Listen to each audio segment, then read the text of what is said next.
when we are in a deep level of relaxation in order to produce an out-of-body experience or perhaps a deep meditation or a different mind practice, we may just get distracted or completely fall asleep.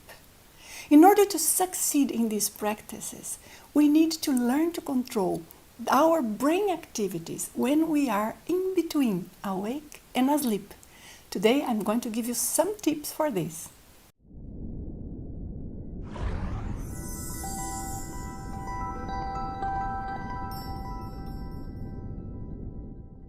Hi, I am Nancy Trivelato. I'm very glad to have you here with me. Today we are going to discuss about a topic that is important for any situation when we want to fully relax.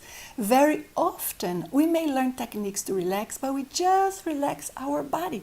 We do not necessarily relax our brain, our mind, our brain activity, and it's very important that we do both together to succeed in many different levels in a number of activities or practices.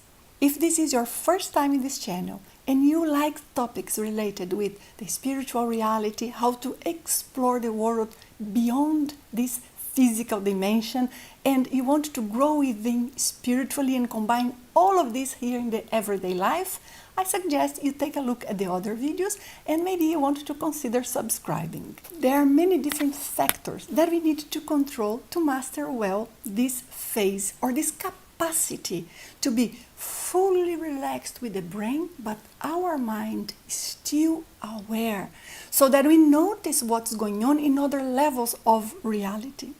Among them, there are factors that are physiological, meaning how we can learn to control our physical bodies. Otherwise, we relax, our brain is used to just shut down. This is part of what we have been doing since ever. Most of the times we just start falling asleep, or maybe we go to bed and we start relaxing, we are aware, and all of a sudden we shut down. So this is what we want to change. But there are also factors that are related with our chakras, our energy body, and the energy environment around of us, meaning what sort of spirits, what sort of energy could be present while you are doing your relaxation, because that can influence our thoughts, that can influence our capacity to concentrate and our mood, our motive towards the exercise. So there are cases in which we are super tuned, and in others, even though everything is apparently the same and you are doing the exercise with as much will as you normally do, still it doesn't work quite in the same way.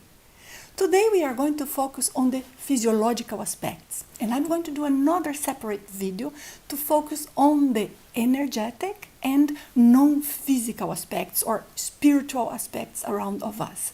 But this phase here, and the reason why I'm discussing this first, is because ideally you would like to practice what I'm going to explain here in the sequence that I'm going to explain, so that you can then go to other different types of observations and to control your environment and the energies around in a different way. If we mix everything, we do not know what is interfering, and then we do not know what we should practice. So let's go to the first tip. The first thing that you have to do is to observe for some days or perhaps a couple of weeks when is the right moment when you fall asleep. What does that mean?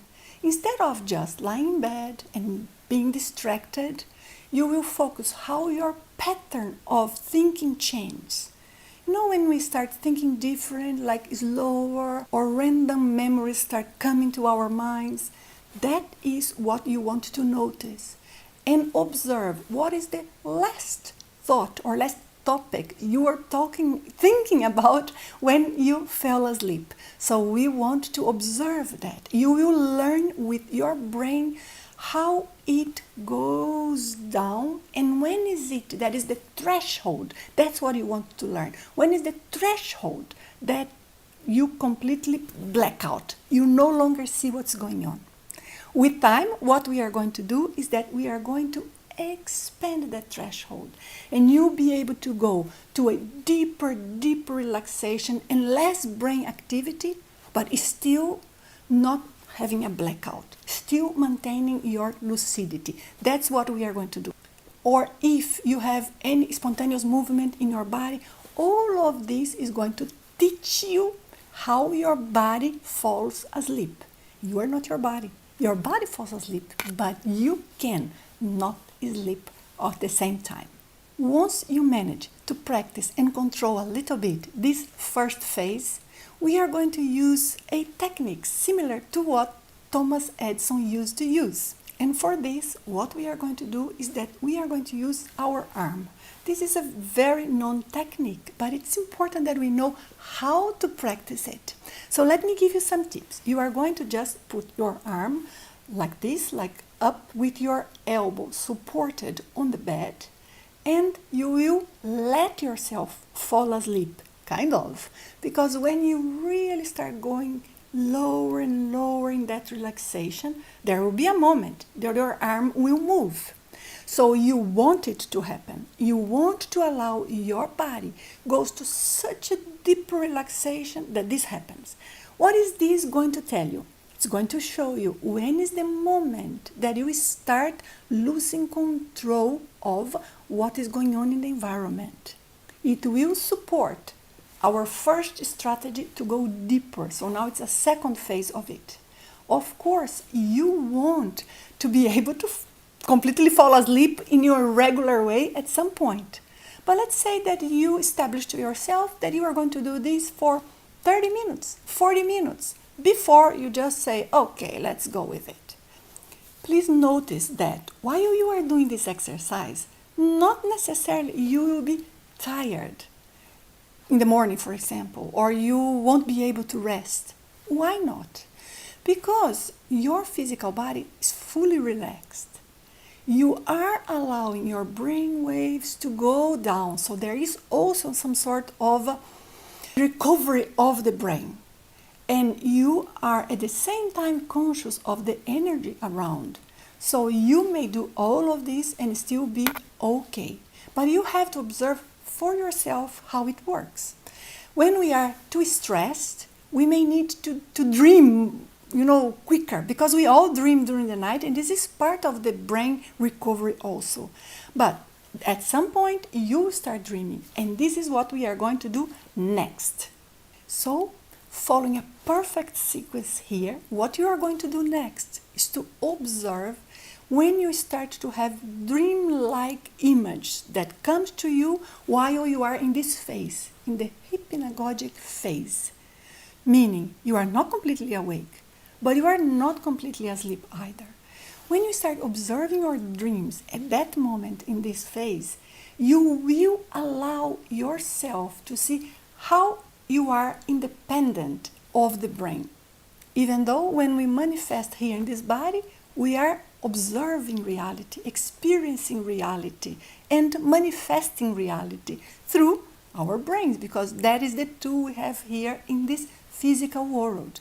But now, when you are falling asleep, or you are going to a practice that is to reach a bigger reality, we do not need the body and the brain, but we cannot completely disconnect from it. So how do we cope this phase?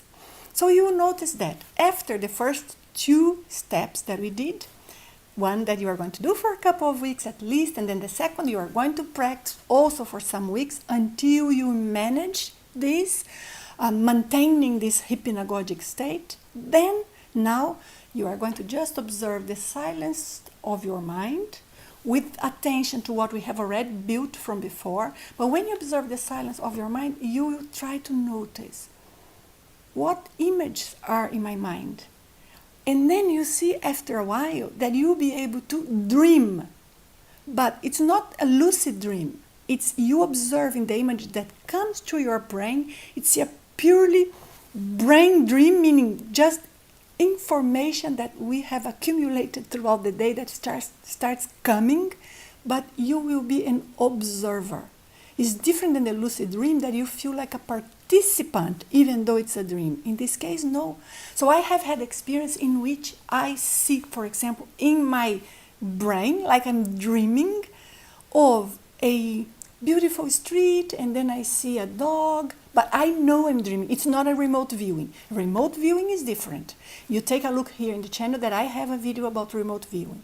But there are cases in which it's not remote viewing, it's your brain creating that image. This usually doesn't last long, because after a while we start dissociating ourselves with the brain until the brain stops that activity and we can move forward. We can project, have an astral projection, we can disconnect from the body.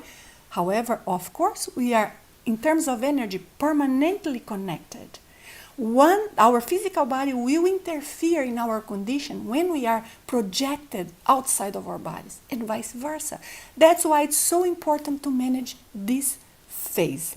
If you want to understand more this energetic connection that keeps us always attached to the body, even when we are in an out-of-body experience, I'll put here a couple of videos to suggest so that you can go deeper on that. I hope this was useful. Please give me a feedback and tell me, how is it for you to be able to relax and maintain lucidity? Do you manage to leave the body at will? Are you capable of observing all of this I am discussing? Let me know what's easy, what's hard for you, and I'll be happy to help. Please remember to give me a thumbs up if the video was useful, and I would love to see you in a future video.